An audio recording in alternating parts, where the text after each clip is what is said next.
the Burj Khalifa in Dubai, which is currently the tallest building on the planet. The Burj Khalifa is about as tall as if you took two of our Chicago Trump Towers and stacked them directly on top of each other, including the spires. The Chicago Trump Tower is designed in a style called contextualism. This building is in heavy conversation with its context or its location. Notice the base of the building faces the river, acknowledging it is located here on the water. And then we have those three patio setbacks as you go up the side of the building. Those patio setbacks integrate the building into the neighborhood by matching the heights of buildings nearby. First patio matches the height of the Wrigley building behind it. Second patio matches the height of the Mather Tower, which is the rocket ship-shaped revivalist style building on the other side of the boat. The third patio inset matches the height of the AMA Plaza, which is the black box building coming up right after the Chicago Trump Tower. This is Adrian Smith's way of recognizing that he could not have put this building in this spot if not for all of the others that were around it first. The AMA Plaza, this black box building coming up on the right-hand side of the boat, this was designed by Ludwig Mies van der Rohe in 1978. Mies van der Rohe is considered to be the father of modernism. His signature design style was this stark black box, and that became the style most closely associated with the modern architecture movement. He did not understand why you would want to cover up the skeletal structure of a building with any kind of decorative details. He thought that the skeletal structure and the mathematics and the precision involved in its design is exactly where the beauty of the building lies. We have almost 70 buildings in the downtown area designed in this style.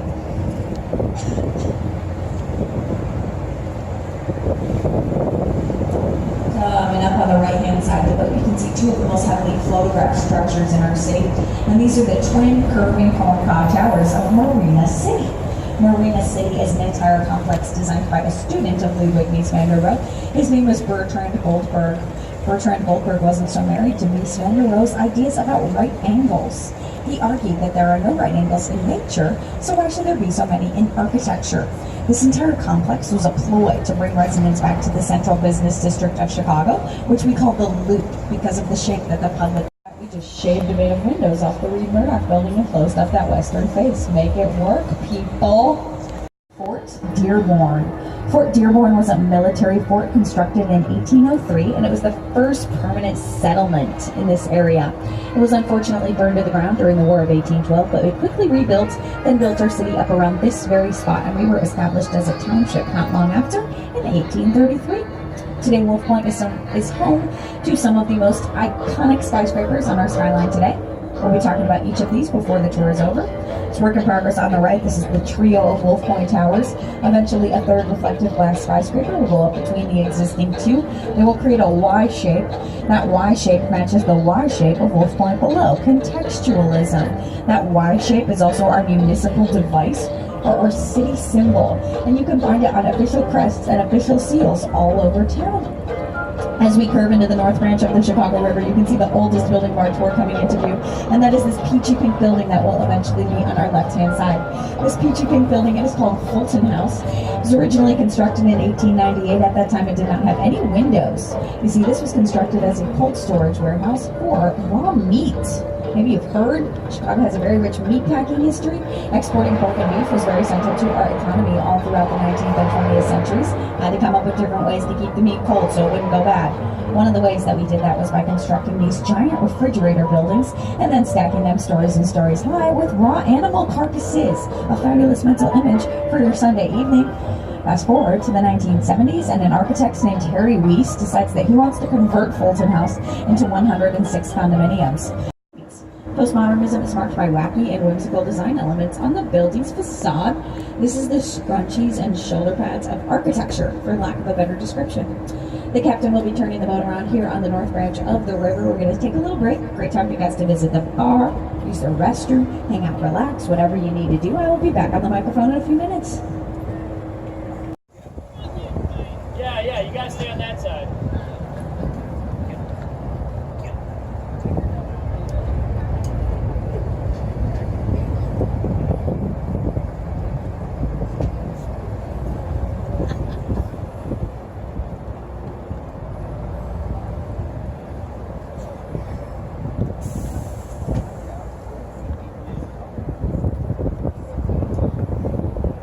Selfie.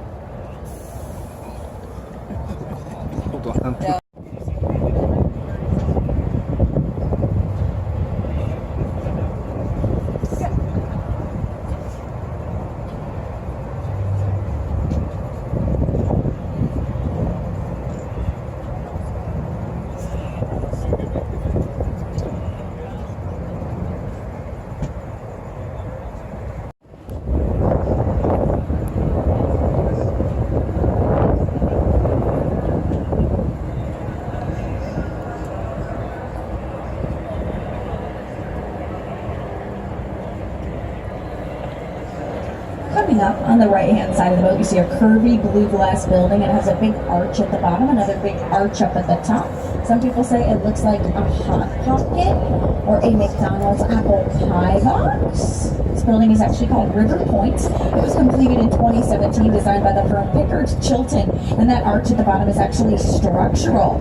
Notice the portholes in the White Plaza below. Those are actually exhaust fans, as there are Metra and Amtrak passenger trains running underneath the base of this building. When they went to design these structural support beams for River Point, they could not dig them straight into the ground, otherwise they would run into the railroad tracks. They had to keep them above. They set them at an angle and then finished off with that parabolic arch, which also serves as the rain gutter for the entire facade of the building. Here in Chicago, we're always trying to strike that perfect balance between beauty and function. Straight in front of our boat, you see another reflective glass skyscraper. This one looks like a sharpened pencil or a tuning fork or an arrow sticking into the ground. This is 150 North Riverside. It was also completed in 2017, designed by the firm Gatch Partners. They had a similar conundrum as River Point. They had the river on one side of their plot and the railroad tracks on the other, and that left them with an area of space only about 30 feet wide upon which they could construct the base of the building. For reference, this boat is about 26 feet wide. How does it possibly stand upright? This building is supported by a series of 16 structural support beams called caissons. Caissons are giant steel and concrete beams that are about 12 feet in diameter. They run from the bedrock, 120 feet below ground, all the way up to the very, very top of the building. Everything else just hangs off that center spine. Here in the Windy City, even though our nickname has nothing to do with the weather, which I will talk to you about a little bit later on, we do get very strong gusts of wind. The architects and the engineers have to come up with different methods to offset any movement that might be caused by the wind, which is called drift. This building, 150 North Riverside, uses a very interesting technology to offset drift. It is called inertial slosh dampering. All the way up at the top of this building on the inside, there are 12 giant tanks holding 160,000 gallons of water.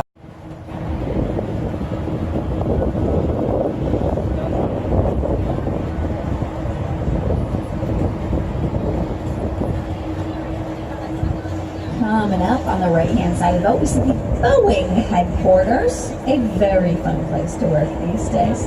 The Boeing headquarters is another great example of postmodernism. Wacky, whimsical design elements on the building's facade. This building was completed in 1990, designed by the firm Perkins and Will, and it was originally designed to be the headquarters for the Morton Salt Company. Morton has since moved over into the Hot Pocket River Point building, and Boeing moved in here. But perhaps the wackiest, most whimsical of all the elements still remains from the and it was the first building in Chicago constructed facing the water of the Chicago River. Unfortunately, for many, many years, this water was super polluted. Not a lot of recreational boating going on. It's mostly just giant shipping barges making their way through the sludge. Not a lot to see here. Most of the buildings went up with their backs to the water. The architects behind 2 Riverside Plaza, they were the first to predict that one day we might clean this water up, turn it into a recreational hotspot, and now they have that beautiful open-air plaza to enjoy because of it. Now, this next series of buildings on the right-hand side of the boat is a great example of how architecture evolved in the United States throughout the 20th century.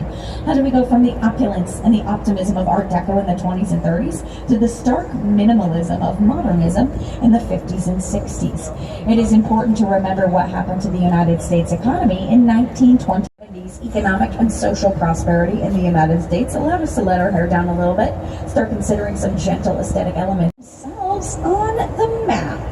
This mural was added to the rear bank of elevators on 300 South Wacker just a few years ago. It is a map of the Chicago River. That red Lego piece marks "You Are Here." Blows my mind what one simple work of art can do to transform a building into something iconic and unforgettable on our skyline.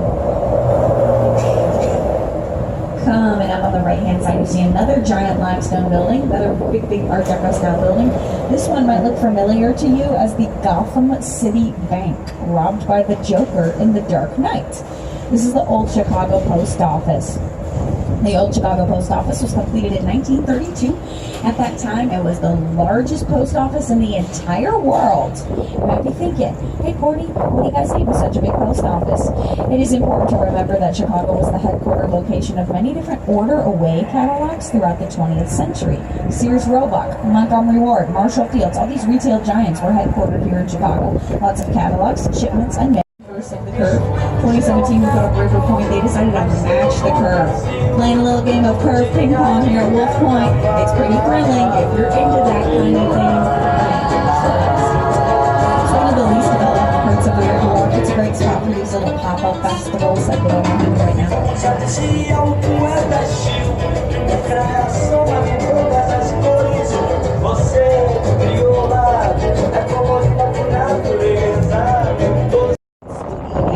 This means that she also designed Aqua Tower. Aqua Tower was the tallest